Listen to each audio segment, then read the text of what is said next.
ဗီဒီယိုတစ်ပိုင်းကြောင့်မိန်းကလေးပရိသတ်တွေကိုရှာစေခဲ့တဲ့ဆိုင်းစီတွန်ခန့်မိန်းကလေးပရိသတ်တွေကိုရှာစေခဲ့တဲ့သူကတော့ဆိုင်းစီတွန်ခန့်ဖြစ်ပါတယ်။အစောပိုင်းမှာတော့ပရိသတ်တွေကြားမှာရေပန်းစားအောင်မြင်ခဲ့တဲ့ကျင်ပေါ်ဇလန်တွဲမှာလူတွေတနာတာအခမ်းအနားဆုံးတရုတ်ဆောင်မင်းသားတယောက်ကတော့ဆိုင်းစီတွန်ခန့်ဖြစ်ပါတယ်။အထူးသဖြင့်တော့ဆိုင်းစီတွန်ခန့်ကကျင်ပေါ်ဇလန်တွဲမှာတေးအဖြစ်လေစိုးပြည့်တဲ့စင်ကိုအရန်ချင်ရတယ်။ဆရာအဖြစ်နဲ့တရုတ်ဆောင်တာပြီးပြင်းလွန်တာဖြစ်ပါတယ်။အထူးသဖြင့်တော့ဆရာကတေးကိုသိချစ်ပေမဲ့အသွားရာရှိပြီးအပြန်မရှိတဲ့မြတ်တာတရားတွေကြောင့်ကြံရစ်ဖြစ်ခဲ့ရတဲ့အဖြစ်ကိုဆိုင်းစီတွန်ခန့်ကအကောင်းဆုံးတရုတ်ဆောင်ထားပါတယ်။ဒါကြောင့်လည်းပရိသတ်တွေကဆိုင်းစီတွန်ခန့်ကိုတော်တော်လေးတနာကြီးုံနာတက်ပြီးတော့အားပေးကြပါတယ်။ဆိုင်းစီတွန်ခန့်ကအရှမ်းတိုင်းသားတယောက်ဖြစ်ပြီးတော်တော်လေးကိုချုံမောခံရတာကြောင့်မိန်းကလေးပရိသတ်တွေကတော်တော်လေးအားပေးကြပါတယ်။အဓိကအဖြစ်တော့ဆိုင်းစီတွန်ခန့်ဟာရိုက်ကူးသမျှကားတိုင်းမှာဇက်ဖို့ဖြစ်ပြီးတော့ကြံရစ်ဖြစ်နေရကြောင်းအဓိကမင်းသားအဖြစ်နဲ့ဇက်ကားရိုက်ဖို့တောင်းဆိုနေကြပါပြီ။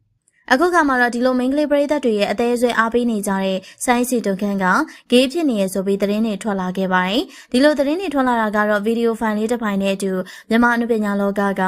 လူမသိသူမသိအကြောင်းတွေကိုဖော်ကောင်လုပ်နေတဲ့သမီးဆိုးကြောင့်ပဲဖြစ်ပါတယ်။ဆိုင်းစီတွန်ခန့်က promotion ပွဲတစ်ခုမှာတခြင်းတီဆိုနေချိန်လက်က LGBT တယောက်ရဲ့ပုံစံမျိုးဖြစ်နေရပါ။ဒါအပြင်သမီးဆိုးကလည်းရှာရင်ရှာပါစေဆိုင်းစီတွန်ခန့်ကိုအားပေးကြောင်းပြောလာတာကြောင့်ဆရာကဂေးနေကြောင်းသိခဲ့ရတာပဲဖြစ်ပါတယ်။ပရိသတ်တွေကရောဆရာတစ်ဖြစ်လဲဆိုင်းစီတွန်ခန့်ကဂေးနေရောချစ်နိုင်မလားဆိုတာပြောသွားခဲ့ပါအောင်ရှင်။